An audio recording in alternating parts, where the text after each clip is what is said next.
Hi everyone, welcome to Vidya channel. Today we are going to discuss 7th class social 5th lesson. Before starting our lesson, I like to ask a few questions. Okay, how many continents are there on the earth? There are 7 continents. Okay, what are they? Asia, Africa, North America, South America, Europe, Australia and Antarctica. Okay, so which is the 5th largest continent? 5th largest continent is Europe. Yes, exactly. Our topic is the Europe. 5th lesson, the Europe. Okay, one of the most beautiful continents in the world and most developed continent infrastructure wise, technically, industrially and scientifically. అందమైన కాంటినెంట్స్లో Europe కూడా ఒకటి. ఇది అందమైన కాంటినెంటే కాకుండా ఇది developed continent. ఎలా infrastructure వైజ్గా, టెక్నికల్గా, ఇండస్ట్రియల్గా, సైంటిఫికల్గా ఇది developed continent. Do you know Eiffel tower?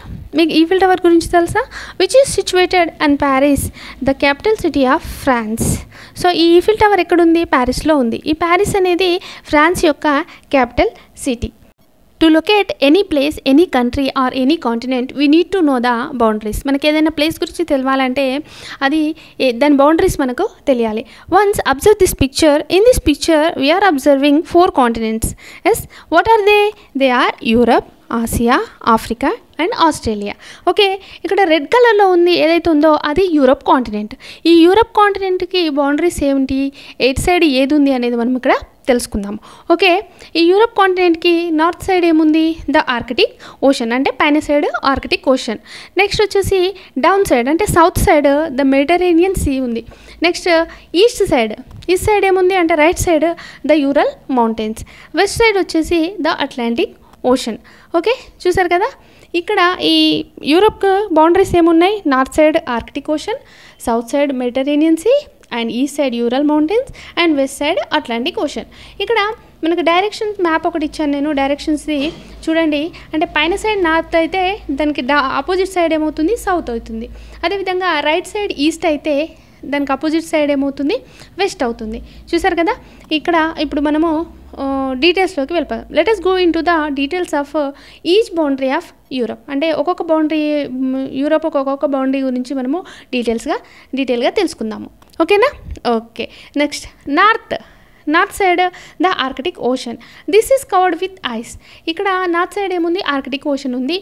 ఈ ఆర్కిటిక్ ఓషన్ మొత్తం ఐస్తో కప్పబడి ఉంటుంది. ఓకే, నెక్స్ట్ సౌత్ సైడ్ వచ్చేసి Mediterranean Sea, means the middle of the world. ఈ సౌత్ సైడ్ ఉన్న ఈ మెడిటరేనియన్ సీని మిడిల్ ఆఫ్ ద వరల్డ్ అంటారు. ఎందుకంటే European did not know the other continent than west part of the Asia and the north part of Africa. So they thought this sea was the middle of the world. That's why they call the Mediterranean Sea. అయితే యూరోపియన్స్కి ఆసియాలో west part, అదేవిధంగా ఆఫ్రికాలో north part మాత్రమే తెలుసు, వేరే continent వీరికి తెలియదు. అలా అని వీళ్ళు ఏమనుకున్నారంటే ఈ సీ అనేది వరల్డ్లో మధ్యలో ఉందేమో అనుకొని దీనికి ఏం చేశారంటే మెడిటరేనియన్ సీ అని నేమ్ ఇవ్వడం జరిగింది. అంటే Mediterranean Sea means middle of the world. Next వచ్చేసి యూరప్కి ఈస్ట్ సైడ్ ఏమున్నాయి? Ural Mountains these are not very high and the separate Asia and Europe.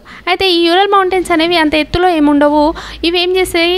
ఆసియాను యూరప్ను separate చేయడం జరిగింది. అయితే Europe and Asia are a continuous land mass, so that land mass is called Eurasia. అయితే Europe and Asia అనేవి continuous land mass, అంటే కలిసే ఉన్నాయి. Europe and Asia అనే 2 continents కలిసే ఉన్నాయి. అయితే ఈ కాంటినెంట్స్ ఈ కలిసిన ప్రాంతాన్ని ఏమంటారంటే యురేషియా అని పిలవడం జరిగింది. నెక్స్ట్ వచ్చేసి యూరప్కి వెస్ట్ సైడ్ ఏమున్నాయి? The Atlantic ocean. So this is the second largest ocean in the world. అయితే వెస్ట్ సైడ్ యూరప్కి ఏముంది? యూరప్కి వెస్ట్ సైడ్ అట్లాంటిక్ ఓషన్ ఉంది. ఈ అట్లాంటిక్ ఓషన్ అనేది సెకండ్ లార్జెస్ట్ ఓషన్. ఓకే, మరి ఫస్ట్ లార్జెస్ట్ ఓషన్ ఏంటి? Pacific ocean is the first largest ocean. Next Atlantic ocean separates Europe and America. అయితే ఈ Atlantic ocean యూరప్ను అమెరికాను separate చేస్తుంది. అదేవిధంగా ఇక్కడ మెడిటరేనియన్ సీ అనేది యూరప్ను ఆఫ్రికాను సెపరేట్ చేస్తుంది. చూసారా? అయితే సౌత్ సైడ్ ఉన్న మెడిటరేనియన్ సీ ఏమో యూరప్ను ఆఫ్రికాను సెపరేట్ చేస్తుంది. అదేవిధంగా వెస్ట్ సైడ్ ఉన్న అట్లాంటిక్ ఓషన్ యూరప్ను అమెరికాను సెపరేట్ చేయడము జరుగుతుంది.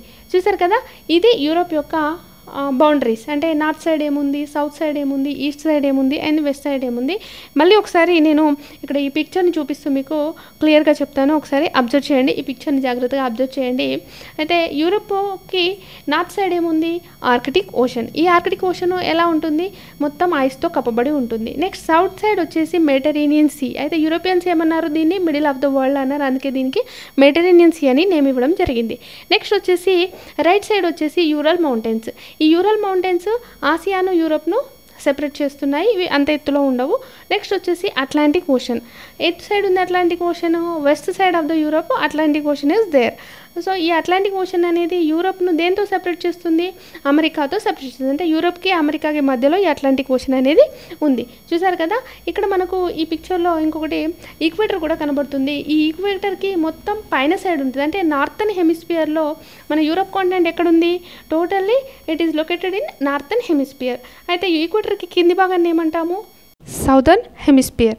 అంటే ఈక్వేటర్ అనేది గ్లోబ్ని 2 పార్ట్స్గా డివైడ్ చేస్తుందని మనం ఇంతకుముందు క్లాస్లో నేర్చుకున్నాము. పైన పార్ట్ని నార్థన్ హెమిస్ఫియర్ అని, అదేవిధంగా కింది పార్ట్ని సౌదర్న్ హెమిస్ఫియర్ అని అంటాము. అయితే ఈ యూరోప్ కాంటినెంట్ ఎక్కడుంది, టోటల్లీ నార్థన్ హెమిస్ఫియర్లో ఉంది. Okay, I think all of you understood up to hear.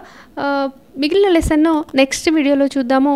ఈ వీడియో కనుక మీకు నచ్చినట్లయితే ఈ వీడియోని లైక్ చేయండి, షేర్ చేయండి, అలాగే నా ఛానల్ను సబ్స్క్రైబ్ చేసుకోండి. నెక్స్ట్ వీడియోతో మీ ముందుంటాను. బాయ్.